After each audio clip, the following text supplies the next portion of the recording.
Bismillahirrahmanirrahim. Assalamualaikum warahmatullahi wabarakatuh. Innal hamdalillah nahmaduhu wa nasta'inuhu wa nastaghfiruh. Wa na'udzu billahi min shururi anfusina wa min sayyiati a'malina. May yahdihillahu fala mudilla lahu wa may yudlil fala hadiya lahu. Asyhadu an la ilaha illallah wahdahu la syarika lahu.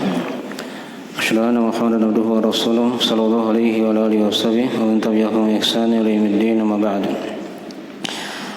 وإن أصدق الحديث كتاب الله خير الهدي هدي محمد صلى الله عليه وعلى آله وسلم وشر الأمور محدثاتها فإن كل محدثة بدعة وكل بدعة ضلالة وكل ضلالة في النار. Ma'asyiral ikhwani fillah rahimani wa rahimakumullah. Tapi pada malam ini kita akan lanjutkan dari pembahasan kitab Ma'na la ilaha illallah. Tapi ini majelis yang kelima dari pembahasan buku ini. Dan kita masuk di masalah yang kedua, seputar masalah konsekuensi dan syarat-syarat la ilaha illallah. Ya.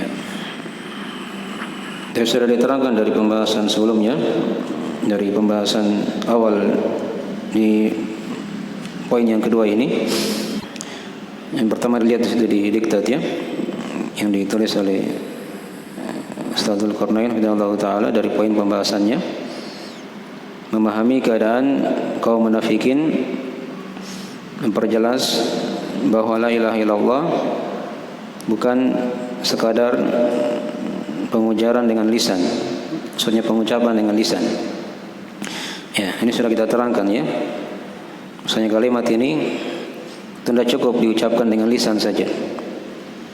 Karena orang-orang munafik juga mengucapkannya di masa Nabi. Ya. Tapi mereka berada di kerak neraka yang paling bawah. Dipahami ya? Sama dengan orang-orang musyrikin juga di masa kini misalnya. Mereka juga mengucapkan kalimat la ilaha illallah. Tapi tidak paham akan maknanya. Tidak memahami akan makna kalimat tersebut. Ya. Dan juga ada sebagian kelompok yang menyimpang, yaitu orang-orang Murji'ah, yang sudah diterangkan ya, bahwasanya mereka itu mengatakan iman cukup dengan keyakinan dan perkataan saja. Ya. Adapun amalan itu bukan dari hal yang wajib. Ya. Bukan dari hal yang apa? Yang wajib. Ini menyelisih dari akidah Islam. Ya. Kita kan sudah baca hadisnya kan, tentang iman itu kan mencakup 3 perkara. Ada hati, ada lisan, dan ada apa? Amalan. Ya. Nabi berikan contoh di hadis yang sudah kita terangkan. Yang paling tingginya adalah perkataan la ilaha illallah. Yang paling rendahnya menyingkirkan gangguan dari jalan, dan rasa malu bagian dari keimanan. Perkataan la ilaha illallah itu mewakili lisan, ya. Menyingkirkan gangguan dari jalan mewakili apa? Amalan, itu dari keimanan. Kemudian rasa malu ini mewakili hati. Ya, jadi 3 perkara ini dari jalan yang benar. Jadi kalau misalnya dia mengatakan kalimat la ilaha illallah cukup diyakini saja dan diucapkan, tidak perlu diamalkan, nah ini dari orang yang menyimpang dalam masalah keimanan. Itulah orang-orang Murji'ah. Ya, sekarang kita masuk di kalam beliau yang berikutnya. Kata beliau, setelah kita terangkan, kita baca separuh dari pembahasan yang kedua kemarin ya, hanya belum kita sempurnakan semuanya. Nah, ya. Berikutnya kata beliau rahimahullah ta'ala, walakinnal murada ma'rifatuha bil qalbi wa mahabbatuha wa mahabbatu ahliha wa bughdu man khalafaha wa mu'adatuha. Ya, kama qala sallallahu alaihi wasallam, man qala la ilaha illallah mukhlishan wa fi riwayatin shadiqan min qalbi wa fil lafdhin man qala la ilaha illallah wa kafara bima yu'badu min dunillah ila ghairi dzalika minal adillati ad-dalati ala jahalati aktsarin nasi bihadhihi syahadah. Ya. Kata beliau rahimahullah taala, walakinnal murad, akan tetapi yang dimaksudkan ma'rifatuha bil qalbi, yaitu mengenalnya dengan hati. Ya. Wa mahabbatuha wa mahabbatu ahliha, mencintainya, mencintai kalimat ini ya, dan juga mencintai orang-orangnya, maksudnya orang-orang yang mengucapkan kalimat la ilaha illallah, wa bughdu man khalafaha wa mu'adatuha, wa bughdu man khalafaha wa mu'adatuhu. Dan membenci siapa saja yang menyelisihinya dan memusuhi dari kalimat ini. Ya. Kama qala sallallahu alaihi wasallam, sebagaimana Nabi sallallahu alaihi wasallam bersabda, man qala la ilaha illallah mukhlishan. Ya, beliau bawakan dari penggalan hadis ya. Siapa yang mengucapkan kalimat la ilaha illallah dalam keadaan ikhlas. Wa fi riwayatin, dalam sebuah riwayat, shadiqan min qalbi, jujur dalam hatinya. Ya, tulus dalam hatinya. Wa fi lafdhin, dalam sebuah lafaz, ya, man qala la ilaha illallah wa kafara bima yu'badu min dunillah. Siapa yang mengucapkan kalimat la ilaha illallah dan dia ingkari apa saja yang disembah selain Allah. Ila ghairi dzalika minal adillati ad-dalati ala jahalati aktsarin nasi bihadhihi syahadah. Dan selainnya, kata beliau, dari dalil-dalil yang menunjukkan akan kejahilan kebanyakan manusia tentang syahadat ini. Ya. Jadi di sini Syekh rahimahullah taala terangkan ya dari keharusan, konsekuensi dari kalimat la ilaha illallah. Beliau terangkan dari keharusan atau konsekuensi dari kalimat la ilaha illallah. Nah, di sebagian cetakan yang lain ada tambahan hadis yang beliau terangkan di situ ya. Saya bacakan dari cetakan yang lainnya, nanti lihat di diktat ya, yang sudah dikirim juga di PDF. Itu ada cetakan yang lain dari tambahan faedah. Ya, di cetakan lain ya dikatakan walakinnal murada qauluha ma'a ma'rifatiha bil qalbi. Ya. Akan tapi yang dimaksudkan adalah perkataannya ya, bersama dengan pengenalan dengan hati. Ini mirip tadi ya. Dan di sini ada tambahan ma'a ma'rifatiha bil qalbi.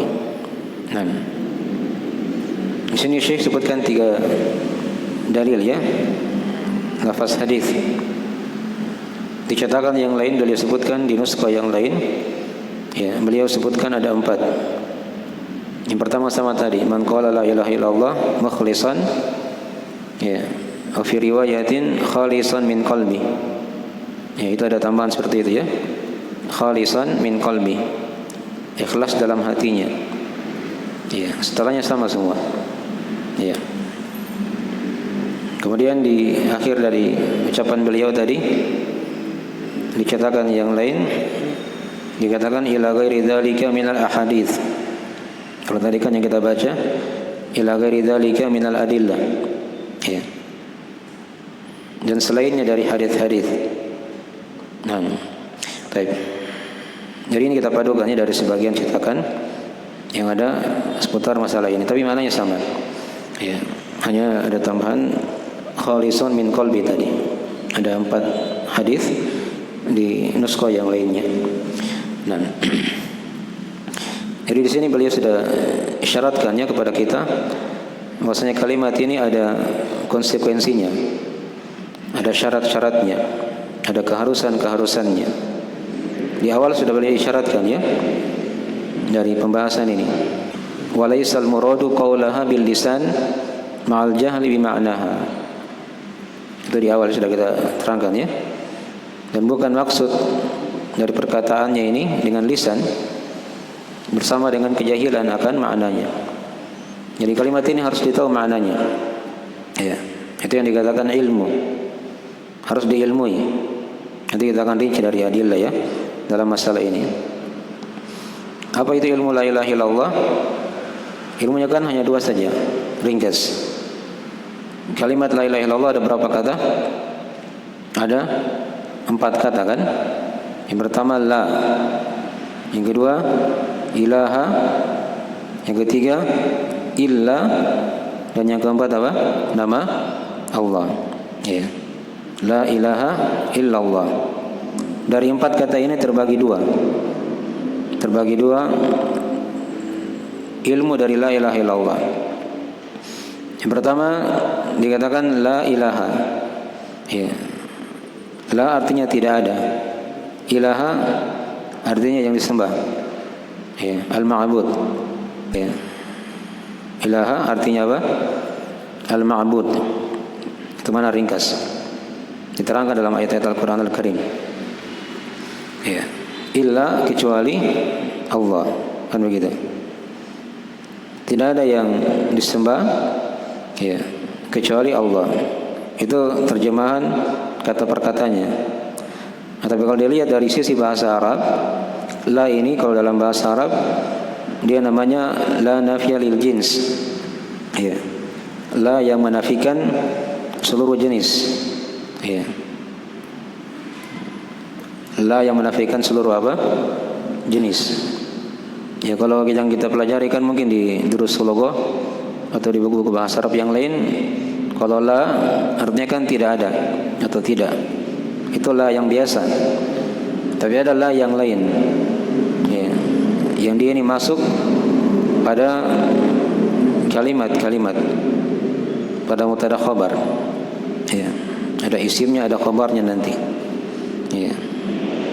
Jadi kalau dikatakan la ilaha, ya, ilaha ini itu namanya isimnya la.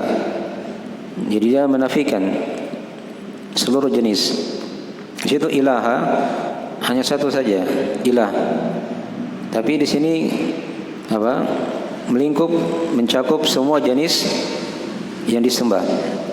Ya, satu tapi mencakup semuanya. Itu dari makna la nafiya lil jins. Ya. Tidak ada sembahan, maksudnya seluruh sembahan. Ya. Ini kalimat ada kata yang dihilangkan. Ya. Kata yang dihilangkan itu itulah khabarnya dalam bahasa Arab ya. Khabarnya itu kalimat bihaqqin. Jadi kalau kalimat lengkapnya la ilaha bihaqqin illallah. Begitu. Tidak ada yang berhak disembah kecuali Allah. Atau kalau dibahasakan di bahasa yang lain, tidak ada sembahan yang berhak ya disembah kecuali Allah. Ya.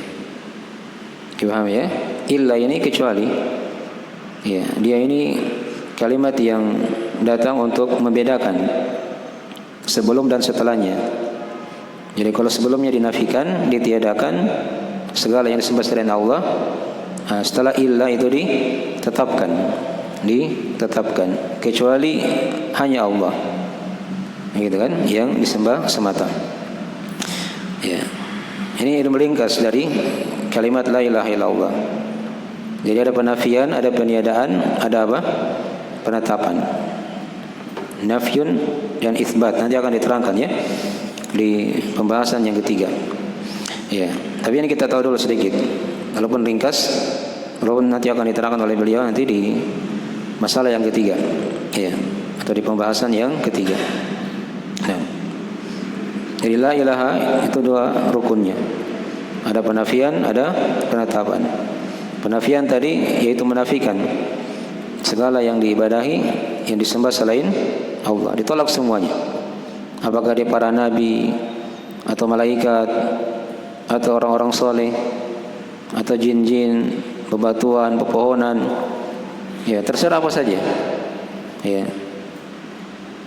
ditolak semuanya. Tidak boleh kita berdoa kepada mereka, meminta hajat kita, berlindungan, ya diberi manfaat. Tidak boleh ya. Tolak semua dengan kalimat apa? La ilaha. Ya. Itu ilmu yang pertama. Illallah ini penetapan.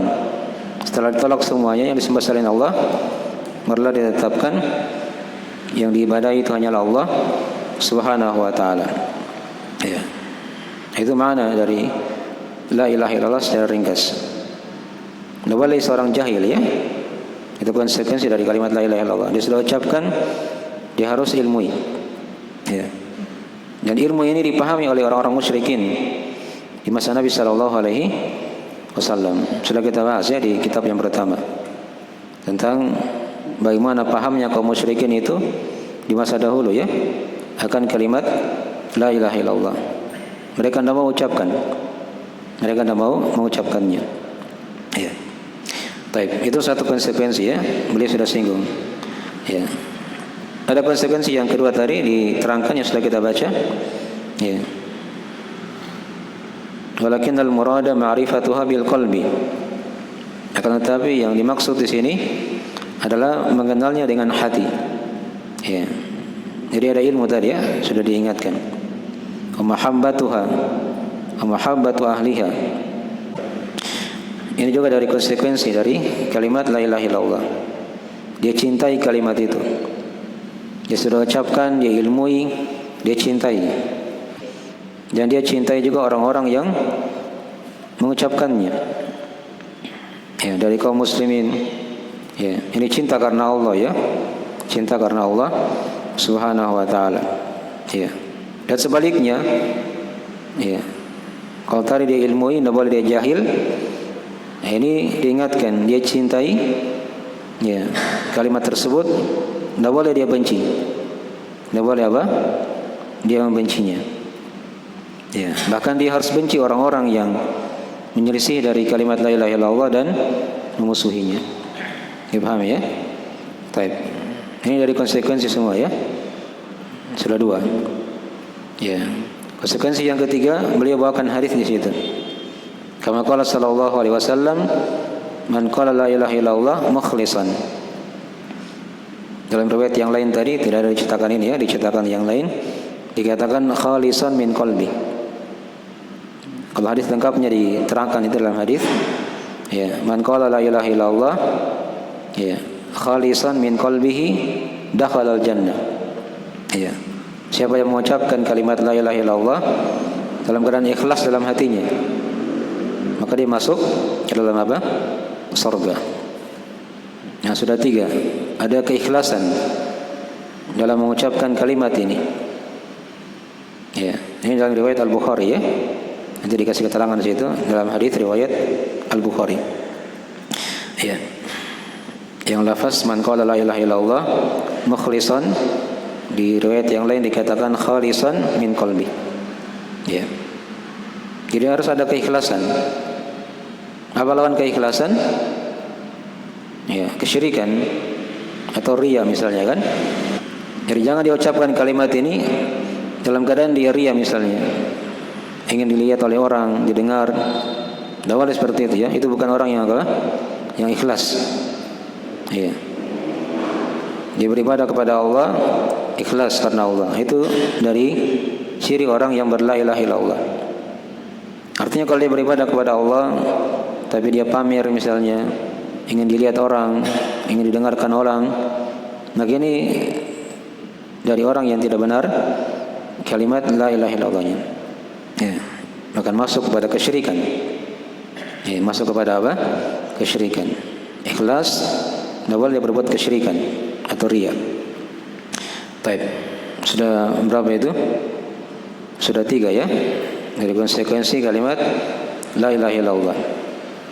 Wa fi riwayatin, pada sebagian riwayat dibawakan juga hadis yang lain di sini, shadiqan min qalbi. Ya.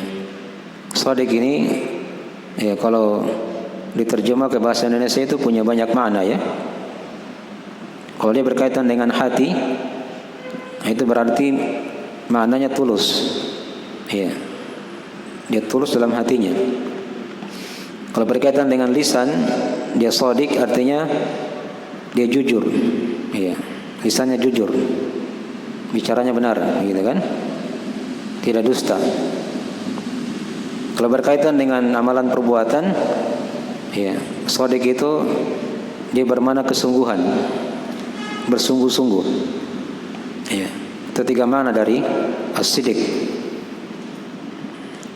dalam kandungan bahasa Arab ya. Kalau berkaitan dengan hati, apa tadi maknanya? Tulus, ya, ketulusan. Kalau sidik berkaitan dengan lisan, maka dia bermakna apa? Kejujuran, jujur. Kalau sidik berkaitan dengan amalan anggota tubuh, maka dia bermakna apa?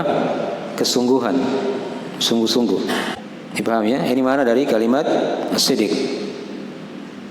Jadi tadi dikatakan di situ di hadisnya ya, shadiqan min qalbi. Hadis ini dari riwayat Imam Ahmad ya. Sidik dalam hatinya, berarti diterjemah itu tulus dalam hatinya. Kalau dia ucapkan di lisan berarti jujur. Dalam anggota tubuh berarti dia bersungguh-sungguh. Baik. Ini dari konsekuensi kalimat la ilaha illallah. Ada ketulusan, ada kejujuran, ada kesungguhan. Apa lawannya sidik? Dia dusta kan? Ya, ini kan berkaitan dengan ucapan ini. La ilaha illallah. Berarti lawannya apa? Dia dusta. Tidak boleh dia dustakan kalimat tersebut. Dia harus benarkan. Ya, dia jujur dalam mengucapkannya. Dipahami ya? Ini sudah 4. Ya. Kemudian yang kelima, beliau bawakan hadis yang terakhir situ. Wa fil lafdhin man qala la ilaha illallah wa kafara bima yu'badu min dunillah. Siapa yang mengucapkan kalimat la ilaha illallah dan dia ingkari segala yang diibadahi selain Allah. Dia ucapkan dan dia harus ingkari segala yang disembah selain Allah. Ya. Apapun yang disembah selain Allah, tidak boleh dia tetapkan, dia akui sebagai agama. Orang-orang Nasara menyembah Allah, juga menyembah Nabi Isa, menyembah Maryam. Dia tolak semuanya, dia ingkari. Ya, dengan kalimat la ilaha illallah. Tidak ada nabi yang disembah, tidak ada orang saleh yang disembah. Dipahami ya?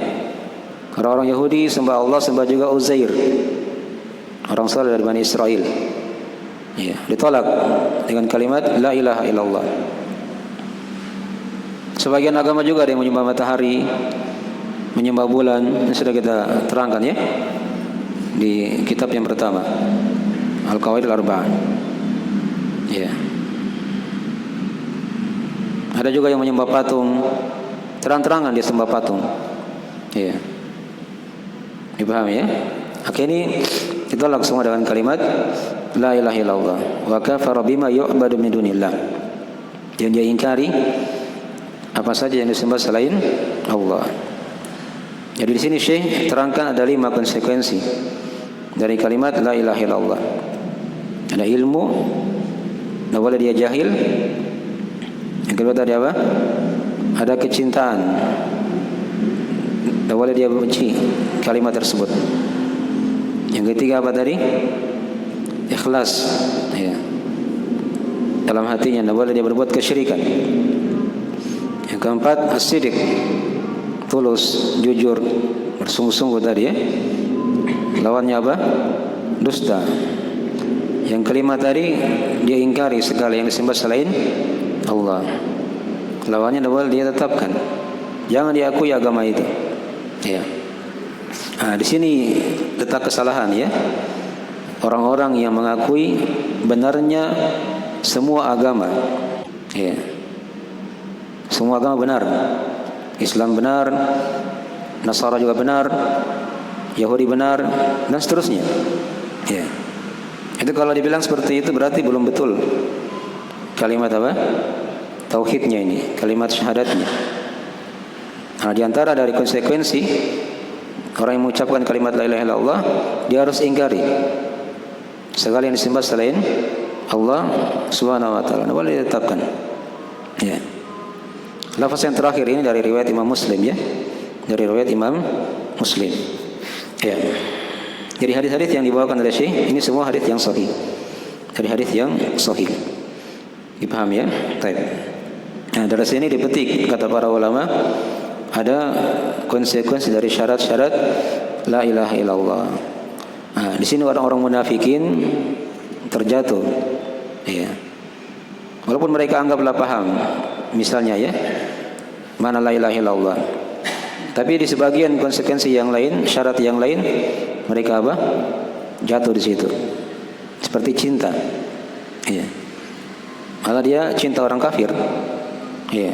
Sebaliknya kan, orang-orang munafik. Nah, di situ dia tidak masuk. Iya. Dipahami ya? Baik. Apalagi ikhlas. Orang munafik itu diterangkan dalam Al-Qur'an Al-Karim ya. Mereka juga salat. Iya, tapi dalam keadaan apa? Malas. Wa idza qamu ila sholati qamu kusala yura'una an-nas wa la yadhkuruna Allah illa qalila. Mereka jika berdiri salat dalam keadaan apa? Malas. Itu ciri orang munafik. Iya. Ingin dilihat oleh manusia. Dan mereka tidak mengingat Allah kecuali sedikit saja. Hati-hati ya kita salat itu bagaimana kondisi kita. Ya, kalau kita malas itu ada kemiripan dengan orang-orang apa? Munafikin. Ya. Ingin lihat orang atau dia tidak berzikir kepada Allah, tidak ingat Allah kecuali sedikit saja. Ya, pikirannya di mana-mana dalam salat. Hati-hati ya. Ini kadang melanda sebagian kaum muslimin. Ya, gerakannya salatnya di masjid. Dari takbiratul ihram terus, tapi pikirannya bukan di masjid. Ya. Kadang di dagangannya, kadang di apanya begitu, macam-macam. Imam salam, dia salam juga. Dia tidak tahu apa yang dibaca tadi. Mirip dari salatnya orang-orang munafik. Ya. Nah, jadi intinya kita dalam salat itu kita pahami apa yang dibaca. Minimal itu. Maknanya ketika takbir apa artinya? Kita baca Al-Fatihah, surah-surah pendek, ya, doa ruku, apa yang dibaca, maknanya bagaimana? Dihayati, gitu ya. I'tidal, sujud, duduk antara dua sujud, tahiyat, gitu kan? Itu di dalami ya. Dan itu gampang dipelajari, mudah. Tinggal luangkan waktu untuk membacanya dengan seksama, dipelajari. Jangan sampai seorang mirip dengan salatnya orang munafik yang malas salatnya, ya, dan tidak mengingat Allah kecuali sedikit saja. Ya. Mereka juga bersedekah. Orang munafik itu punya infak. Diterangkan dalam Al-Qur'an Al-Karim, "Wala yunfikuna illa wa hum karihun." Dan mereka tidak berinfak kecuali dalam keadaan apa? Benci. Hanya ada infak saja, tapi supaya dibilang mungkin apa kalau sekarang ya, kalau bahasa kita apa, pencitraan begitu kan, ya, hanya ingin dilihat saja, tapi hatinya itu sebenarnya tidak mau infak, tidak mau apa, infak. Dipahami ya? Baik. Itu orang-orang munafik seperti itu. Nah, mereka juga puasa, ya, karena ini ada di Madinah ya, sudah ada di Madinah. Baik. Mungkin dari contoh-contoh ya dari keadaan orang-orang yang tidak benar kalimat la ilaha illallahnya. Ya. Dia harus ilmui, dari sudah diterangkan ilmunya bagaimana secara ringkas, nanti akan dirinci juga oleh Syekh. Ya, di pembahasan yang ketiga, dia harus cintai kalimat ini. Tidak boleh dia benci. Ya, dia harus ikhlas dalam hatinya. Tidak boleh dia apa? Berbuat kesyirikan, riya dalam beramal. Ya. Dia harus tulus, jujur. Ya. Tidak boleh dia berdusta. Ya. Itu di sini juga jatuh orang-orang munafik. Semuanya yang mereka kena. Dari keikhlasan, kejujuran, itu menyelesaikan dari orang-orang munafikin. Ya. Ikhlas, mereka tidak ikhlas dalam beribadah kan? Yura'unan nas, ingin lihat manusia. Itu ciri munafik. Apalagi jujur, ya, dusta lawannya kan. Mereka kalau bicara apa? Dusta. Itu ciri orang munafik. Ya. Apalagi yang kelima, wa kafara bima yu'badu min dunillah. Yang dia ingkari segala yang disembah selain Allah. Orang munafik sebaliknya. Dia mengakui semua agama. Ya, mengakui semua apa? Benarnya semua agama. Ya. Dipahami ya? Ini dari hal-hal yang diselisih orang-orang munafikin. Itulah Syekh bawakan satu konsekuensinya ya dari syarat-syarat kalimat ini. Baik. Ini 5 syarat, 5 konsekuensi diterangkan oleh Syekh rahimahullah taala. Ya. Dan para ulama kalau mau ingin lengkapnya, ya mereka menerangkan syarat kalimat la ilaha illallah itu ada 8. Ada 8. Ya. Tergabung dalam 2 bait syair. Dalam 2 bait syair. Ya. Ini kalau mau ingin hafal syarat la ilaha illallah, hafal 2 bait syair ini supaya teringat. Ya. Ada 8 syarat. Syekh terangkan tadi 5. Ya. Kata para ulama, ya, dari syarat la ilaha illallah itu kata mereka ilmun yaqinun wa ikhlasun wa sidqu kama mahabbatin wa inqiyadin wal qabuli laha wa zida thaminuha al kufranu minka bima siwal ilahi minal asya'i qad uliha. Ini 2 bait syair. Ya, yang pertama kata para ulama ilmun. Ini syarat yang pertama tadi, harus ada ilmu. Tidak boleh dia apa? Jahil. Yakinun, ada keyakinan. Apa lawannya yakin? Hah? Lawannya yakin apa? Ragu, tidak boleh dia ragu. Ini tambahan dari syarat. Dia ucapkan kalimat itu dia harus yakin. Itu sifat orang yang beriman. Tidak boleh dia ragu. Iya. Dipahami ya? Ilmun yakinun wa ikhlasun. Ada keikhlasan tadi sudah dibahas. Tidak boleh dia berbuat kesyirikan atau riya. Yang keempat, wasidqu kama, dan kejujuranmu bersama. Dia harus jujur, tulus. Tidak boleh dia apa? Dia dustakan kalimat itu. Ya. Mahabbatin, yang kelima, dia cintai kalimat itu. Tidak boleh dia benci. Dia ucapkan kalimat itu dia harus cintai. Dicintai orang-orang yang mengucapkannya dari kaum muslimin. Tidak boleh dia benci dan dia benci kaum muslimin. Ini kalimat harus seperti itu ya konsekuensinya. Jadi sudah 5, mahabbatin wa inqiyad. Ya. Inqiyad ini dia terikat. Ya, kadang diterjemah dengan tunduk. Ya. Terikat atau tunduk.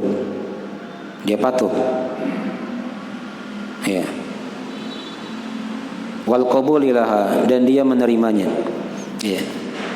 Itu tadi tidak disebutkan oleh Syekh ya. Itu keyakinan, ketundukan dan apa? Penerimaan. Ya. Menerima lawannya apa? Dia tolak, nabal dia tolak. Dia ucapkan kalimat ini dia harus terima. Apa keharusannya dan seterusnya. Tidak boleh dia menolak. Iya. Ketika Allah berikan hukum dalam agama ini, kalau dia benar kalimat tauhidnya, dia terima semua hukum itu. Tidak boleh dia apa? Dia tolak. Iya. Sudah berapa? Sudah 7 syarat. Nah, syarat yang ke-8 diterangkan pada baris yang kedua dari bait syair itu. Wazida thaminuha al-kufranu minka bima, dan ditambah yang ke-8-nya yaitu keingkaran darimu terhadap siwal ilahi minal asya'i qad uliha. Diingkari ya selainnya dari sembahan ya yang telah disembah selain Allah Subhanahu wa taala. Ini dari syarat disebutkan oleh Syekh. Ya. Jadi ini 8 syarat ya. Dari syarat la ilaha illallah. Ilmun yakinun wa ikhlasun wa sidqu kama mahabbatin wa inqiyarin wal qabuli laha. Sudah 7. Wa zida thaminuha al kufranu minka bima siwal ilahi ya minal asya'i qad uliha. Ya. Itu 8 syarat dari syarat kalimat la ilaha illallah. Baik. Jadi semua syarat-syarat ini ada dalilnya semuanya ya. Ada dalilnya. Nanti kita akan terangkan di sesi berikutnya. Seperti tadi misalnya ilmu ya. Seorang yang mengucapkan kalimat la ilaha illallah dia harus ilmui. Ya. Ini sudah kita baca sebenarnya ayat dan hadisnya ya. Ayatnya sudah kita baca kemarin di surah apa? Muhammad. Ayat 19 kan? Fa'alam annahu la ilaha illallah. Ilmuilah akan la ilaha illallah. Jelas ya? Perintah dari Allah, ilmui. kalimat itu. Nanti sudah diterangkan apa itu ilmu dari kalimat tauhid ini. Ya. Dan juga hadis dalam masalah ini diterangkan dalam hadis riwayat Imam Muslim, sudah kita baca juga ya di awal dari pembahasan, ya, dari Utsman bin Affan radhiyallahu taala anhu, di mana kata Nabi sallallahu alaihi wasallam, "Man mata wa huwa ya'lam annahu la ilaha illallah, dakhala al-jannah." Ya, siapa yang meninggal dan dia ilmui akan la ilaha illallah, maka dia masuk ke dalam apa? Surga. Jadi perhatikan tadi, ini kalimat tidak diucapkan saja, tapi diilmui. Ya, yang meninggal dalam keadaan dia ilmui kalimat ini, maka dia masuk ke dalam apa? Surga. Ini syarat yang pertama tadi ya. Insyaallah nanti syarat-syarat yang lain kita akan rinci di sesi yang lain. Ya. Nah, segera ini dari akhir majelis. Ya, jika ada Quran mohon dimaafkan. Dan subhanallah walhamdik, asyhadu an la ilaha illa anta, astaghfiruka wa atubu ilaik. Assalamualaikum warahmatullahi wabarakatuh.